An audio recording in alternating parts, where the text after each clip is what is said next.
Alors ce matin, je voudrais vous montrer une autre tactique qu'utilise Satan pour voler ou enlever ou ôter du cœur des chrétiens la joie de leur salut. Alors on va lire dans l'Apocalypse chapitre 12 ce qu'on a lu dimanche dernier, mais on va relire, c'est la deuxième partie qui est intéressante. Et j'entendis dans le ciel une voix forte qui disait « Maintenant le salut est arrivé, et la puissance, et le règne de notre Dieu, et l'autorité de son Christ. Car il a été précipité, l'accusateur de nos frères, celui qui les accusait devant notre Dieu, jour et nuit. Et ils l'ont vaincu, alors ça c'est formidable, on l'a vu dimanche dernier, à cause du sang de l'agneau, mais maintenant on va voir, ils l'ont vaincu aussi à cause de la parole de leur témoignage, et ils n'ont pas aimé leur vie jusqu'à craindre la mort. C'est pourquoi réjouissez-vous, cieux, et vous qui habitez dans les cieux, malheur à la terre et à la mer, car le diable est descendu vers vous, animé d'une grande colère, sachant qu'il a peu de temps. Je pense que, quand on étudie l'Écriture, nous apercevons que le bonheur d'avoir été pardonné ne peut jamais être enlevé de nos cœurs. David, qui avait commis des péchés assez horribles quand même. Bon, il avait commis adultère il avait volé la femme de son ami, commis adultère avec elle, il l'avait mise enceinte, et puis comme les choses ne s'arrangeaient pas comme il le voulait, il a tué le mari, comme ça au moins, une fois que le mari est débarrassé, tout redevient dans l'ordre. Et David se trompait dans sa tête, il pensait qu'en tant que roi, il pouvait faire ce qu'il voulait, mais il y a l'œil de Dieu qui voyait la chose. Et quand il a touché David au travers du prophète Nathan, David a reconnu qu'il avait péché devant l'Éternel, qu'il avait commis des péchés affreux. Et le prophète lui a dit, Dieu te pardonne, David. Il va y avoir des conséquences dans ta famille de ce que tu as fait, mais ton péché est expié, il est enlevé. Et là, David a reçu un bonheur extraordinaire dans le cœur. Ça, le diable ne peut pas nous l'enlever. Mes frères et sœurs, si vous avez vécu une authentique conversion, si vous avez compris ce que vous étiez avant de le rencontrer, eh bien, vous avez un bonheur dans le cœur d'avoir été pardonné de tous vos péchés. Mais il y a une joie intérieure qui peut être renouvelée sans cesse. C'est la joie de notre salut. Cette joie-là peut être renouvelée au quotidien. Et là, le diable ne le veut pas. Et cette joie-là, elle est liée à notre témoignage. Uniquement à notre témoignage.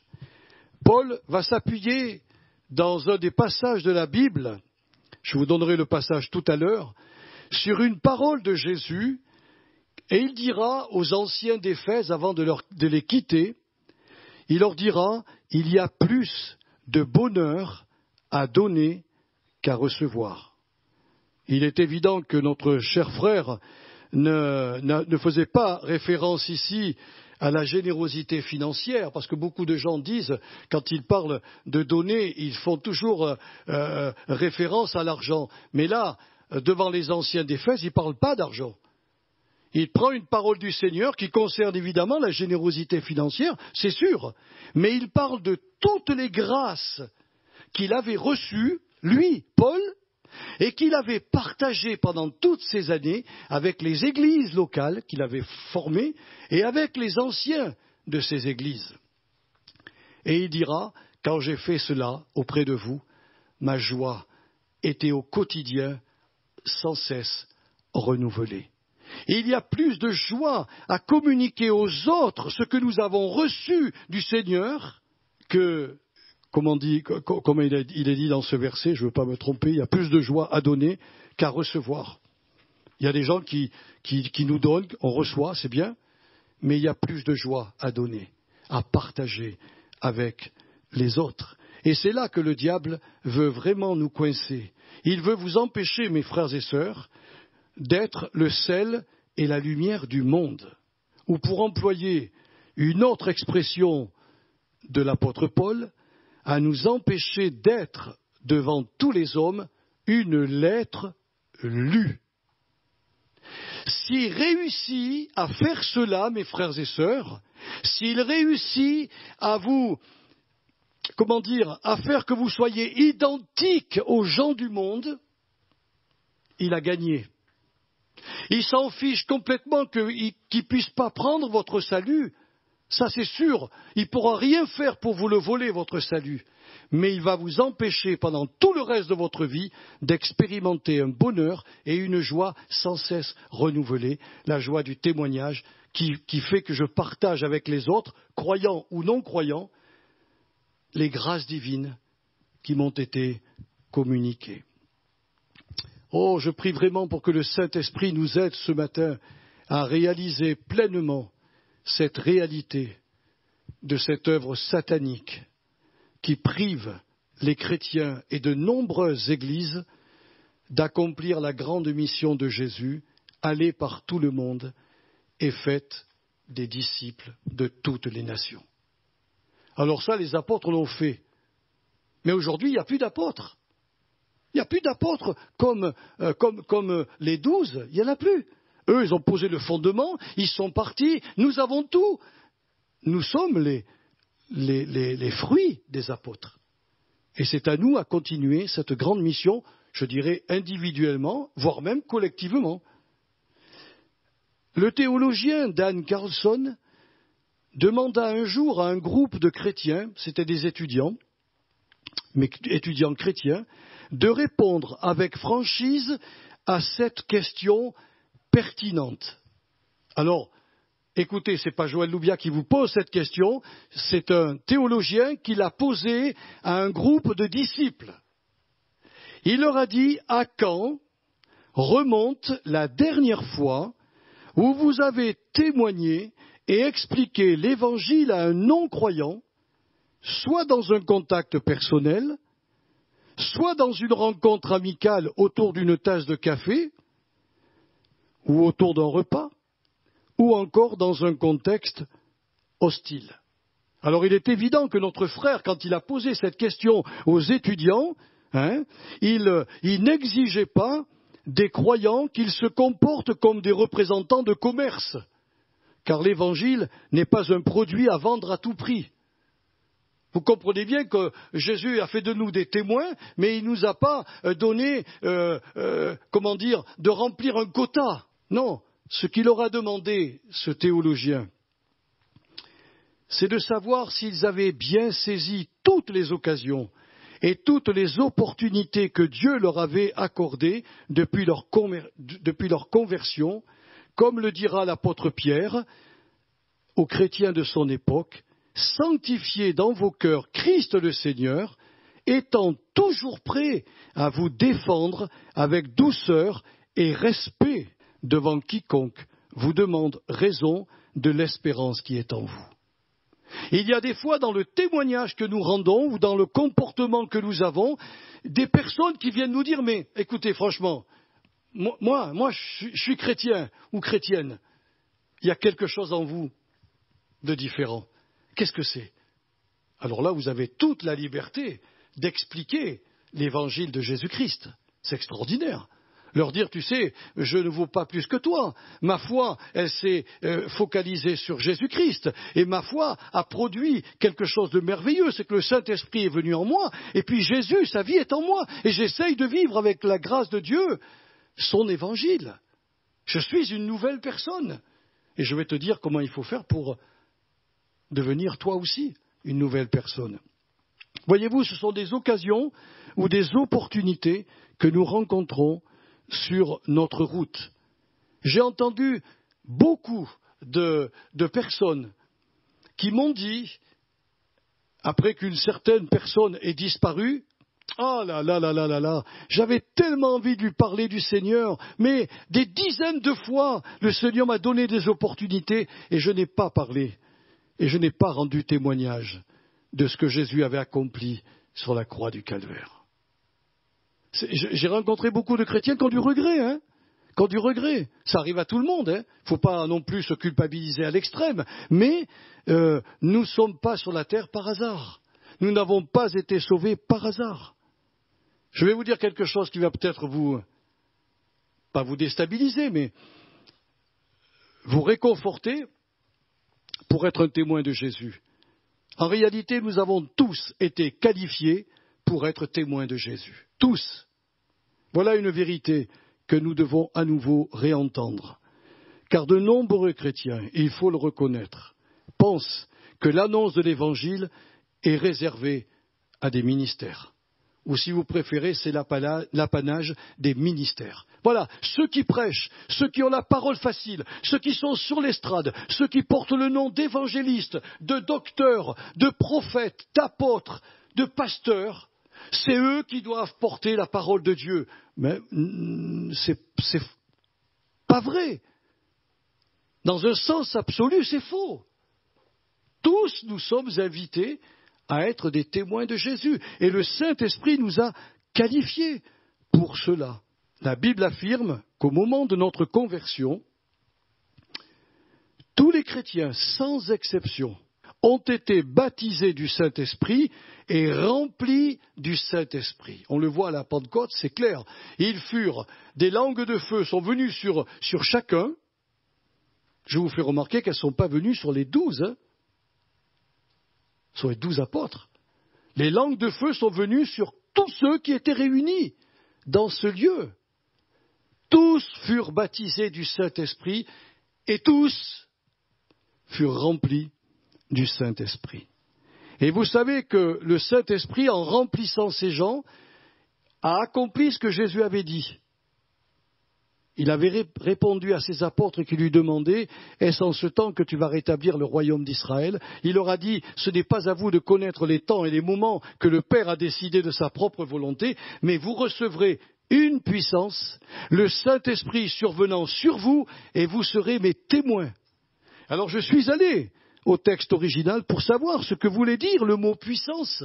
Le mot dynamis, il désigne la faculté de faire en acte ou en parole des choses que l'on ne pouvait pas faire auparavant.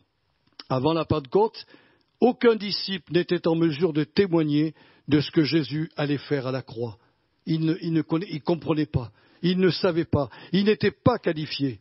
C'est la raison pour laquelle Judas a livré Jésus. L'apôtre Pierre l'a renié 3 fois avant la Pentecôte. N'oubliez pas, avant la Pentecôte, 3 fois. Et tous les apôtres, nous dit la Bible, l'ont abandonné.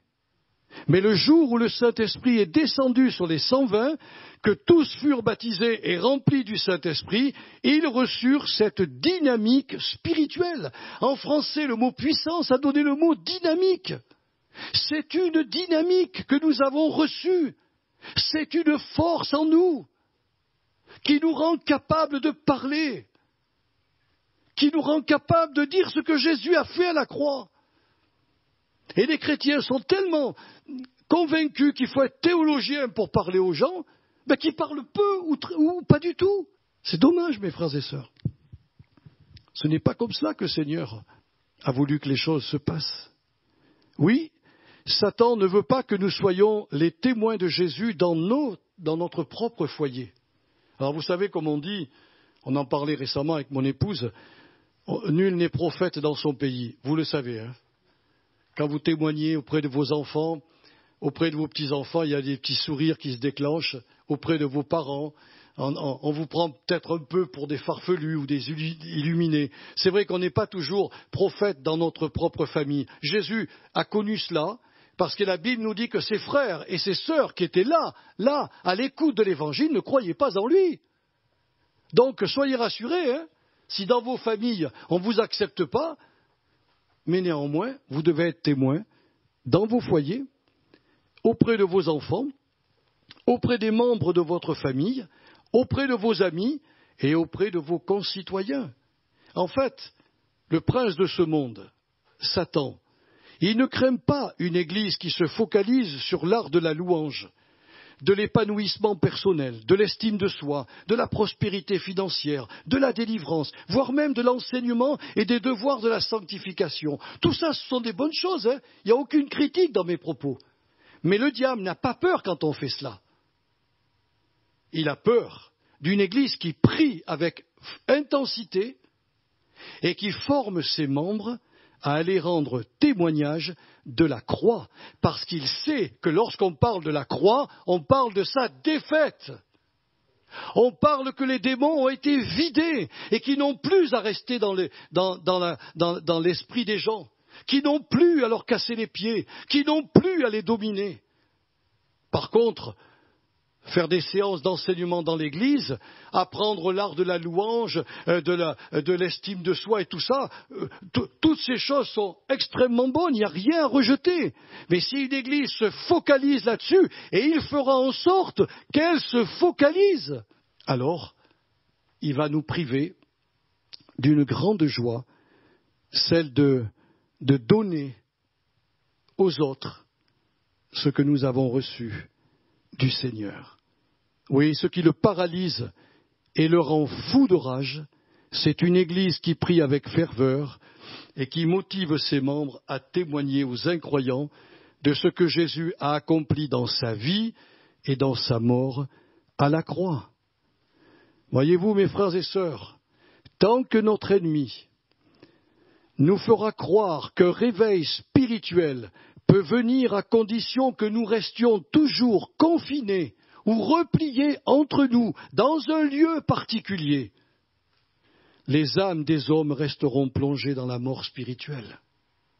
Mais Jésus a choisi d'exercer son ministère de conviction par le Saint-Esprit à travers de chacun de nous. Quand vous lisez ce que Jésus a dit aux apôtres, je m'en vais vers mon Père, et c'est avantageux que je parte. Parce que lorsque je vais partir, je vais vous envoyer le Saint-Esprit. C'est un autre moi-même. En réalité, le Saint-Esprit, il est Dieu. Jésus retourne au ciel auprès de son Père, il règne, il domine sur les mondes invisibles et les mondes visibles. Il est le roi des rois et le seigneur des seigneurs, il gouverne aujourd'hui. Et sur la terre, il y a son esprit qui va convaincre les hommes en ce qui concerne le péché, c'est-à-dire les gens qui sont incrédules, en ce qui concerne la justice, c'est-à-dire leur propre justice. Il y a des gens qui vous disent, mais moi, j'ai pas tué, j'ai pas volé. Oh, j'ai pas aimé Dieu, évidemment. Voilà, ils vont se justifier. Eh bien, le Saint-Esprit qui est en nous va les convaincre au travers de nous de ne plus rester incrédules, d'aller chercher, de prendre, de croire au sacrifice de Jésus, pour que la justice de Jésus leur soit donnée comme un vêtement sur eux.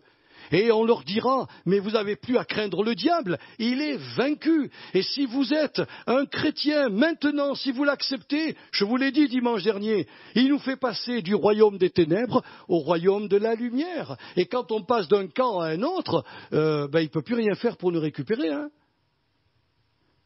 Le Saint-Esprit parle. Mais nous, on pense qu'il parle aux gens sans nous. Mais il a dit non, je vous l'envoie. Il va venir en vous. Il dira à Jésus, en vous. Et quand vous aurez une opportunité, quand vous aurez une occasion que moi je provoquerai, je vous demande d'ouvrir votre bouche et de parler de ce que mon Fils a fait à la croix du Calvaire. Je vais vous dire simplement ce qu'il faut dire. Vous allez comprendre. Il y a un message qu'il faudra dire aux gens. Un seul message. Il n'a pas 36, un seul message. Voyez-vous, tant que le diable va nous faire croire que si on reste bien confinés entre nous, que l'on fasse tout, que l'on étudie la Bible, qu'on apprenne tout ce qu'il faut sur le plan de la vie spirituelle, mais qu'on ne sorte pas, qu'on ne témoigne pas de Jésus-Christ à nos contemporains, à nos familles et à nos amis, alors la joie de notre salut, elle est comme terne. Parlez, faites un jour l'expérience, parlez à quelqu'un du salut. Vous verrez combien votre joie, vous rentrerez le soir et vous serez merveilleusement réjouis. Seigneur, c'est formidable. Vous savez ce que Paul a écrit dans la lettre aux Romains, chapitre 10, versets 14 à 17 ? Voilà ce qu'il va dire. Comment invoqueront-ils celui en qui ils n'ont pas cru? Et comment croiront-ils en celui dont ils n'ont pas entendu parler? Et comment en entendront-ils parler s'il n'y a personne qui prêche? Je suis allé au texte original. Ce que je vous dis là, c'est vraiment la parole de Dieu. Je suis allé au texte original. Prêcher, c'est pas ce que je fais. C'est pas ce que je fais là. Prêcher, c'est proclamer ouvertement le message de la croix. Moi, je peux vous prêcher sur plein de choses de la Bible. Mais le chrétien est capable de prêcher, c'est-à-dire simplement de proclamer ouvertement le message de la croix, de ce que Jésus a réellement accompli. Alors quel est donc ce message ? C'est important de le savoir. Il ne s'agit pas uniquement de témoigner de ce que nous avons expérimenté nous-mêmes avec le Seigneur. Ça, c'est un des mal-être de l'Église. On a fait des rencontres. Je peux vous le dire vraiment, ces rencontres ne fonctionnent pas. Parce qu'on fait venir quelqu'un qui rend toujours témoignage de lui. Toujours. Il parle de ce qu'il a vécu. La Bible nous dit que c'est bien, nous devons le faire, mais en deuxième position. Pas en première position. Tous ceux qui doivent annoncer l'Évangile doivent parler de ce que Jésus a fait. Ensuite, les gens peuvent dire, mais toi, est-ce que tu l'as expérimenté ? Oh oui, je vais t'expliquer ma vie, comment le Seigneur a fait dans ma vie. Mais si vous ne parlez pas de la croix, votre message, il est caduque. Parce que les gens, ils écoutent une belle expérience. Et vous savez, moi je l'ai fait ça. Et vous savez ce qu'ils me disent ? Oh, Joël, vous avez eu là une grâce extraordinaire. Ça ne les remue pas, hein ? Mais parlez-leur de la croix. Parlez-leur de ce que Jésus a fait. Ah, c'est totalement différent. Mais proclamer que ce que Jésus lui-même a accompli sur la croix en faveur de notre humanité, c'est autre chose. C'est ça qu'il faut leur dire. Il faut leur dire qu'à l'heure actuelle, l'humanité dans laquelle nous vivons est une humanité qui demeure sous la colère du Dieu saint. Parce qu'au commencement, Dieu avait créé un couple humain pour donner naissance à l'humanité et pour lui. C'était tous les hommes qui devaient sortir d'Adam et Ève, toutes les femmes qui devaient sortir d'Adam et Ève étaient pour lui. Il les aurait éduqués, il les aurait façonnés, il les aurait enseignés, il aurait développé leur vie spirituelle et à un moment donné, il les aurait pris un peu comme vous allez cueillir sur un arbre un fruit qui est mûr. Eh bien, le Seigneur aurait pris ces gens et il les aurait transportés dans le royaume du Fils de son amour pour que là, ils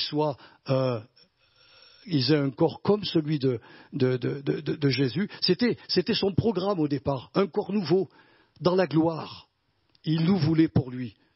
Cette humanité, elle a échoué et elle demeure sous la colère de Dieu. Si vous dites aux gens, vous savez, moi je vous dis qu'un message. L'humanité actuelle dans laquelle nous nous trouvons est sous la colère de Dieu. Mais Jésus, le Fils de Dieu, est venu racheter notre humanité souillée et vendue au péché. C'est ce que Jésus a fait. Et le prix, racheter, ça évoque un prix. Quand vous allez, je ne sais pas moi, dans un endroit pour acheter quelque chose, vous payez. Il y a un prix. Et le prix que Jésus a versé, la Bible nous dit que c'est son sang précieux qu'il a versé à la croix du Calvaire, comme prix du rachat de cette humanité. Et quiconque parmi les êtres humains croit personnellement en cette œuvre accomplie par Jésus est pardonné de tous ses péchés passés et il est réconcilié avec Dieu le Père. Si vous dites cela aux personnes que vous rencontrez, vraiment avec humilité, leur dire, voilà ce que dit la Bible, moi je t'annonce que ce message-là. Cette humanité-là, elle va se détruire, elle va disparaître et elle ne peut pas rentrer dans la gloire. Jésus est venu créer une autre humanité. Moi j'en fais partie.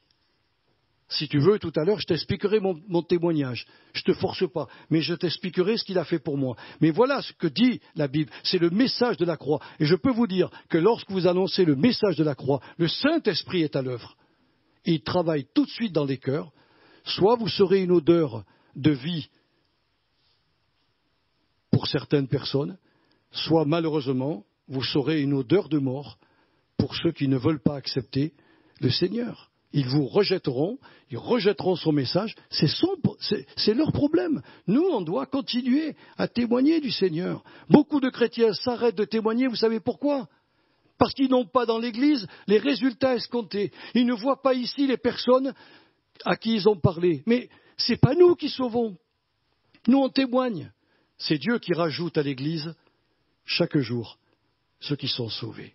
Si nous faisons cela, peut-être que nous serons étonnés de voir un jour dans l'éternité des personnes à qui nous avons parlé que nous n'avons jamais vues dans l'Église. C'est ça qu'il faut comprendre. Notre rôle à nous, c'est d'être des témoins, pas d'être des vendeurs. On ne vend pas le salut, on ne vend pas.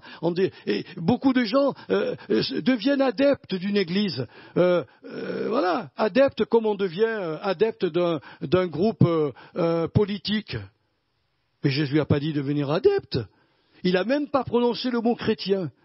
Il n'a jamais dit, le Seigneur, devenez des chrétiens, faites des chrétiens. Il a dit, faites des disciples. C'est tout. Un disciple, c'est quelqu'un qui suit un maître et qui va, obéir au message de son maître. Alors, voilà la grande victoire que nous avons, comme nous l'avons lu tout à l'heure. Ils ont vaincu le diable à cause de la parole de leur témoignage. Voilà cette efficacité que nous devons nous-mêmes avoir auprès de notre âme. Paul a écrit dans la lettre aux Éphésiens quelque chose qui doit quand même nous inciter à réfléchir et à devenir ou à redevenir des flambeaux portant tout autour de nous la parole de vie à nos semblables. Il dira, réveille-toi, toi qui dors, relève-toi d'entre les morts, et Christ t'éclairera. Là, dans ce passage, il ne parle pas à des chrétiens, il parle à des gens à qui nous avons parlé du Seigneur. Si votre témoignage accompagné du Saint-Esprit porte un fruit formidable, que vont faire ces gens? Ils vont se réveiller de la mort spirituelle où ils se trouvent. Et ils vont se relever. Et en se relevant, le Christ glorieux les éclairera et les sauvera. Ça peut arriver malheureusement qu'un message comme je vous apporte reste au fond de nous et on passe dessus en disant moi je continue ma vie telle qu'elle est. Dans le cas où nous demeurerons sourds aux appels du Seigneur, celui-ci pourra utiliser des moyens particuliers pour faire sortir son peuple de sa torpeur spirituelle, comme nous le voyons par une intervention incroyable dans l'église de Jérusalem. Si tu peux me mettre le passage d'Actes 8, versets 1 à 4, on va lire ces 4 versets. Saul avait approuvé le meurtre d'Étienne. Alors c'est maintenant que c'est intéressant. Il y eut, en ce jour-là, une grande persécution contre l'église de Jérusalem. Et tous, notez bien, tous, excepté les apôtres, se dispersèrent dans les contrées de la Judée et de la Samarie. Des hommes pieux ensevelirent Étienne et le pleurèrent à grand bruit. Saul, de son côté, ravageait l'église. Pénétrant dans les maisons, il en arrachait hommes et femmes et les faisait jeter en prison. Ceux, écoutez bien, c'est ça qui est incroyable, ceux qui avaient été dispersés, entre parenthèses, par Dieu, allaient de lieu en lieu, annonçant la bonne nouvelle de la parole. Nous nous trouvons ici en face d'une église incroyable. Elle était, pour ne pas se dire de bêtises, elle avait plusieurs milliers de personnes en son sein. Il y avait une foi vivante, une foi sans hypocrisie, un amour merveilleux qui circulait entre tous les membres de cette communauté. Le Saint-Esprit était présent, puisque la Bible nous dit qu'il a jeté chaque jour à l'Église ceux qui étaient sauvés. Les dons spirituels se manifestaient, tous les dons étaient là dans l'Église de Jérusalem, et il existait une authentique communion fraternelle. Alors mes frères et sœurs, une telle Église qui marche vraiment avec le Seigneur, avait-elle besoin d'une persécution ? Non mais réfléchissez, avait-elle besoin vraiment d'une persécution ? Moi ma réponse, c'est non. Et pour Dieu, c'est oui. Vous savez pourquoi ? Parce que ces chrétiens-là, c'étaient des chrétiens juifs qui fermaient la porte aux païens, qui ne témoignaient plus de l'Évangile auprès des non-juifs. Et quand Dieu a vu ça, il a dit, ils vont refaire la même chose que dans l'Ancien Testament. Alors il a mis sa patte. Et il est venu toucher cette église. Il n'a pas jugé, il n'a pas condamné. Il a dit, il faut que cette église éclate pour que le réveil vienne en Asie. Et c'est ce que Dieu a fait. Et tous ceux qui furent dispersés, vous l'avez vu, furent dispersés, allèrent de lieu en lieu et témoignèrent de la croix du Christ. Et toute l'Asie a entendu parler de Jésus. Vous voyez ? Ils avaient été dispersés, mais cette dispersion, ce n'était pas pour leur faire du mal, c'était au contraire pour qu'ils connaissent la joie de leur salut, une joie continuelle, perpétuelle, répétée jour après jour. Ils allaient de lieu en lieu, de maison en maison. Ils créèrent des églises de maison, parce qu'à l'époque, il n'y avait pas de local. Ils créèrent des églises de maison et ils allèrent partout. Pourquoi ? Parce que l'église de Jérusalem, telle qu'elle était bâtie, ou telle que les anciens l'encadraient, il y avait un danger. C'était d'enfermer le Saint-Esprit dans un communautarisme détestable. Et Dieu a dit, ça suffit, il faut que le monde connaisse mon évangile. Je terminerai avec ça, frères et sœurs. C'est une de mes réflexions.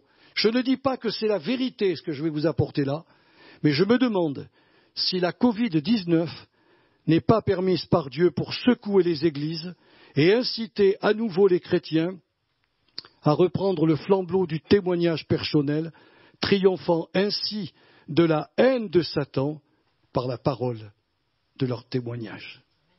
C'est ce que je me pose comme question depuis que nous avons eu la Covid-19. Elle crée des soucis à l'Église, elle crée des problèmes à l'Église.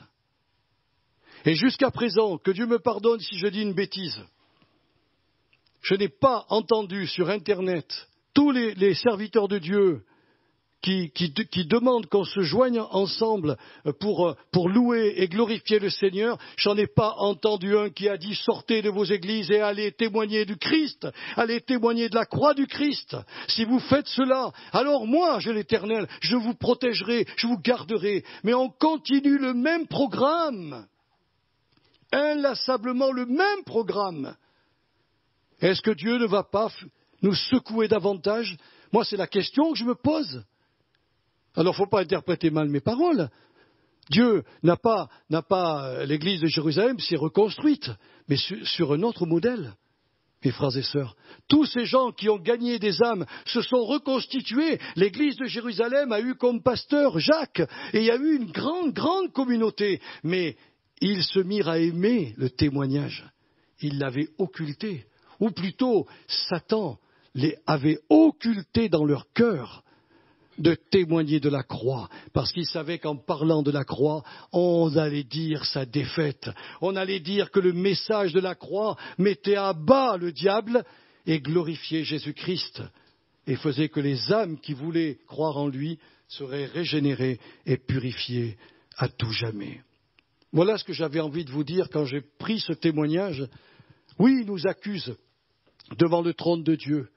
Oui, ils nous accusent dans notre conscience pour nous faire croire qu'on est des minables à cause de nos faiblesses, à cause de nos traits de caractère qui sont encore là. Mais il fait pire que ça.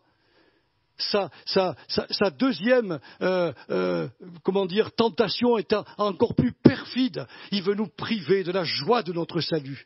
Il veut nous priver pour que tous les jours on soit heureux. Et si on dit, Seigneur, j'aimerais vraiment être ton témoin, mets des occasions et des opportunités devant ma route, alors attendez-vous à s'y en est. Mais vous savez ce qu'il est dit à la fin de ce passage de l'Apocalypse 12 ? Ils n'ont pas aimé leur vie jusqu'à craindre la mort. Voilà la clé.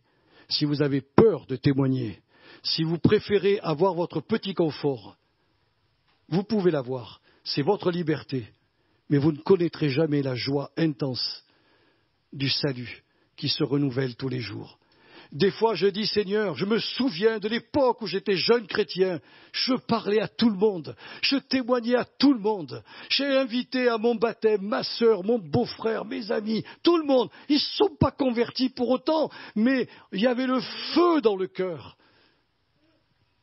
J'étais jeune, Je ne savais pas très très bien comment parler de Jésus, mais avec les années, maintenant, quand je suis présent devant quelqu'un qui a un besoin, je cherche dans mon cœur en disant, Saint-Esprit, est-ce qu'il y a une opportunité de parler de la croix, de parler de ta victoire et de la défaite de Satan sur ce monde qui va à sa perte? Et puis, je m'aperçois que le Seigneur fait que ces personnes s'ouvrent et on leur parle ouvertement de la croix. Voilà le message que nous devons retrouver, redécouvrir. On a oublié, ou plutôt Satan nous a occulté ce message-là. Pour nous, c'est bien, on le sait, c'est formidable. On sait qu'on est victorieux du diable. On sait qu'on est victorieux des démons. On sait qu'on n'a rien à craindre. Parce qu'il ressemble, le diable, à un chien, un chien mouvé, là, hargneux, qui a une laisse. Et voilà, au bout de sa laisse, il ne peut pas aller plus loin. Alors moi, j'évite d'aller dans le camp où il a de l'espace. Je ne veux pas me faire manger et dévorer. Mais tant que Dieu est avec nous, on ne risque absolument rien. Alors pourquoi ne ferions-nous pas comme eux? Oui, je ne veux pas craindre ce qui va m'arriver, les moqueries, parce que ces gens qui sont partis de l'église de Jérusalem, qui allèrent de lieu en lieu, ils parlèrent de la croix et ils affrontèrent toutes les moqueries, toutes les mauvaises boutades, voire même la persécution. On les injuriait, on les persécutait même. Mais ils ont dit, qu'est-ce qu'on en a à faire? Vous voulez nous tuer? Ben tuez-nous, de toute manière on va au ciel. Mes frères et sœurs, quand on en arrive à être déterminés de ne rien craindre de ce qui peut nous arriver pour glorifier et annoncer la croix du Christ, mes frères et sœurs, la joie nous inonde. Je terminerai avec ce verset où il est parlé des apôtres qui, à un moment donné, ont rendu témoignage et ils furent battus par le Sanhédrin juif. On leur a mis des coups, soit des coups de fouet, soit des coups de bâton. Et vous savez ce qu'il est dit? Ils se retirèrent du Sanhédrin, joyeux d'avoir été battus pour le nom de Jésus. Ils ne pleuraient pas, ils ne gémissaient pas, la joie était renouvelée dans leur cœur. Et ils ont dit, peu importe qu'on a été bafoué, peu importe qu'on nous a méprisés, peu importe qu'on nous a fouettés, peu importe qu'on nous ait battus de coups, nous avons proclamé devant tout le Sanhédrin la croix de Jésus-Christ et le nom de Jésus et sa victoire. Et c'est ça qui comptait, et Dieu a honoré leur foi en faisant dans cette ville où il y avait de la persécution un grand et merveilleux réveil. On se lève devant le Seigneur et on terminera par un chant. Seigneur, ce matin on te rend grâce parce que nous avons vu que les anciens ont dû affronter deux œuvres terribles, je dirais même des œuvres perfides de Satan, l'accusation devant ton trône avec l'accablement de leur conscience, et ils ont dû affronter aussi d'être gênés ou empêchés de témoigner de la croix du Christ. Mais ils se sont ressaisis. Nous avons vu qu'ils ont vaincu ces accusations par le sang de l'agneau, et ils ont vaincu, Seigneur, je dirais, ce confinement, Seigneur, dans leurs églises, ce repli sur soi-même, ils ont vaincu ce repli-là en sortant et en témoignant de la croix du Christ.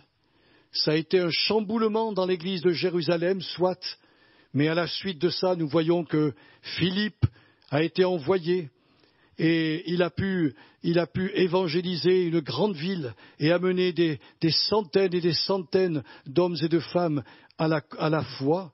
Et nous avons vu que l'apôtre Paul s'est converti aussi après la persécution de l'église de Jérusalem et il est devenu l'apôtre des païens qui a su établir un programme d'évangélisation pour toute l'Asie. Et la Bible nous dit qu'en l'espace de 40 ans, tout le monde de l'époque, le Seigneur, a été évangélisé. Aujourd'hui, nous sommes encore très nombreux et il y a beaucoup trop d'âmes qui ne te connaissent pas. Seigneur, le Saint-Esprit est en nous et il veut faire de nous des témoins. D'ailleurs, il nous a qualifiés pour cela. Aide-nous, Seigneur, à avoir le courage. Aide-nous à avoir la force, la détermination de parler de la croix du Christ. Permets-nous de saisir toutes les occasions de racheter le temps, comme dira l'apôtre Paul. Les occasions, les opportunités que tu places devant nous, afin qu'on parle de toi. Qu'on ne parle pas seulement de ce que tu as fait pour nous, mais qu'on parle de ce que tu as fait toi, pour le monde, pour cette humanité. Aide-nous, Seigneur. On a tellement besoin de toi. Tellement besoin de toi. Et si ce Covid-19 a été envoyé pour réveiller l'Église dans ce domaine, alors permets que tous les serviteurs de Dieu, et tous les hommes et toutes les femmes, prennent conscience que tu les appelles à redevenir des témoins de la croix du Christ. Alors je te rends grâce ce matin avec mes sœurs et mes frères, et on te fait confiance pour que dans notre Église, les uns et les autres, nous puissions prendre conscience que tu nous as appelés à témoigner à l'extérieur de ce que Jésus a fait pour cette humanité dans sa vie et dans sa mort sur la croix. Garde mes sœurs, garde mes frères ce matin. Je les bénis en ton saint nom. Amen.